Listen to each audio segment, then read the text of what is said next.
Hi everyone, this is Becky from My Creative Life, and I want to thank you all for joining me again for another one of my process videos. And today I am going to be sharing the process for the layout that you're looking at right now here on the screen. And I'm doing something a little bit different. As you can see, I just showed you guys the finished layout before the process. I've never done that before, but I figured this way you can see how it turns out, since sometimes during the process the layout gets really ugly and you cannot even imagine how in the world is this ever going to look good. But you can see there that in the end it turns out okay. And today on my process I even messed up a tiny bit, but I'm going to leave that in so you can see where I messed up, and you may not even notice unless I point it out. So the first thing I'm going to do here is work on my background.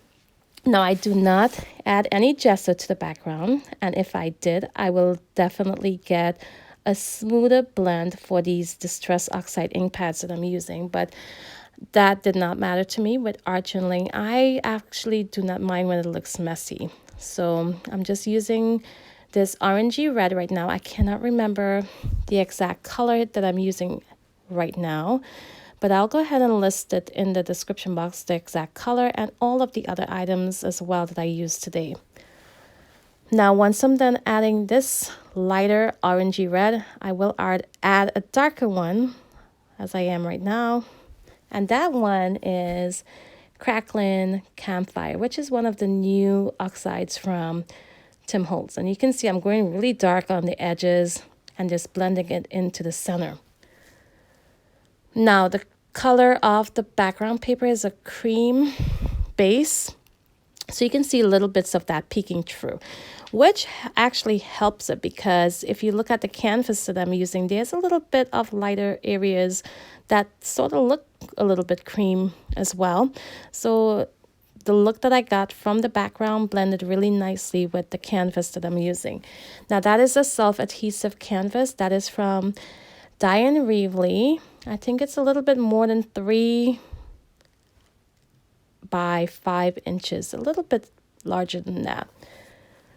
Now, I also showed you guys another layout I did using one of those canvases, and I will link that video in the description box. That is actually on that's actually on my second YouTube channel, where I used to add my art journal layouts before I started this one. Now, if you're not already subscribed to this channel, go ahead and click that subscribe button. I hope you'll stick around and check out my other videos.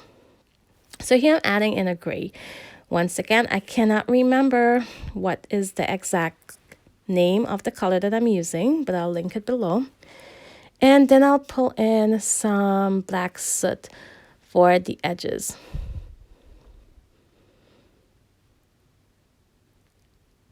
And you can see it's really messy. Look, I'm using, to blend that out, I'm using the scrapbook.com blending tool with the dome foam pieces. And I really love how this works here on this layout.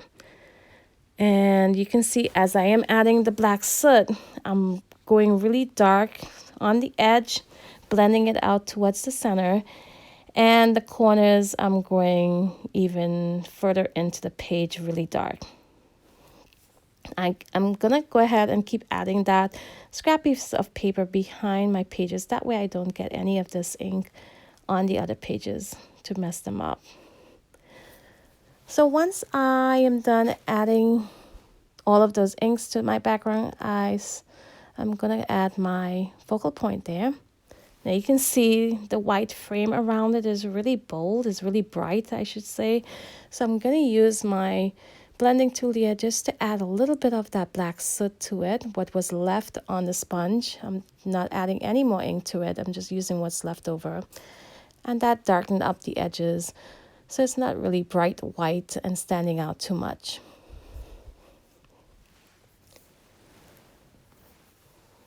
Now, I think I mentioned before, this came together, but if I did not, this layout came together in about 30 minutes or less. This was really fast and easy to do. I just really wanted to do something creative and didn't have a lot of time. So I just grabbed a few items from my stash and went ahead and put it together. Now here's where I messed up. I really wanted to use these crayons. These are really awesome crayons. These are from Jane Davenport. They're really soft and creamy, and I added it to the girl's cheek just to highlight it a little bit more, bring it out.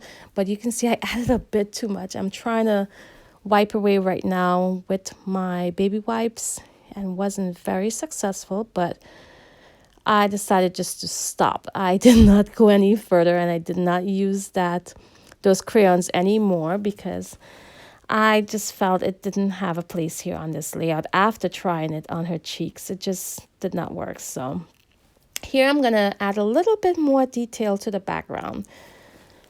And I am using a stencil from Dina Wakley. I think it's called Mentoring. And I'm just adding it to the background and removing some of the Distress Oxide inks using a moist baby wipes. And it gives a really, really subtle effect. Once I remove the stencil, you'll see some of it, but it's definitely more visible in person. Now, if you want a bolder effect where you definitely see that outline of the stencil, then you would need to use some gesso on the background before adding in your oxide inks, and that will help you to remove a little bit more of that ink once you place that stencil on top. But I really love the subtle effect it gives. I did not want it to be too bold. I wanted that canvas to stand out, and my title as well, which I'm going to add now. So here I have some Diane Reevely word phrases. These are snarky word phrases, and I love these. I think they're so funny, but I have such a hard time using them on my art journal layouts. And I am not a snarky person, but I just think they're funny. But I just had them in my stash forever, and I finally decided I have to use it on a layout. And of course, I choose the most subtle one, which says, "I'm sorry I upset you. I'll try not to be right next time."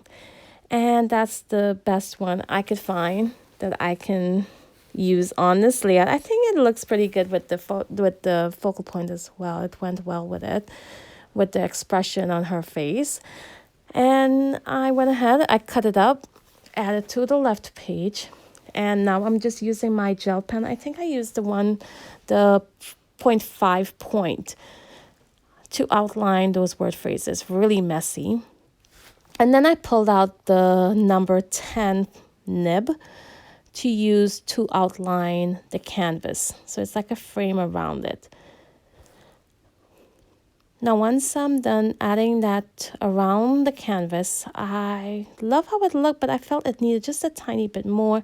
So I decided to add some really messy lines in the corners and then towards the center of the layout. So up next, I'll give you guys a close-up look at the completed layout, and then I'll have some still shots as well. I hope you guys enjoyed the process. Let me know what you think in the comments. And I am also going to compare it to the previous one I did, and you'll see in the purple layout with the other canvas, I extended the canvas out into the background. This one I pretty much just kept it isolated on the right side, put a frame around it as well.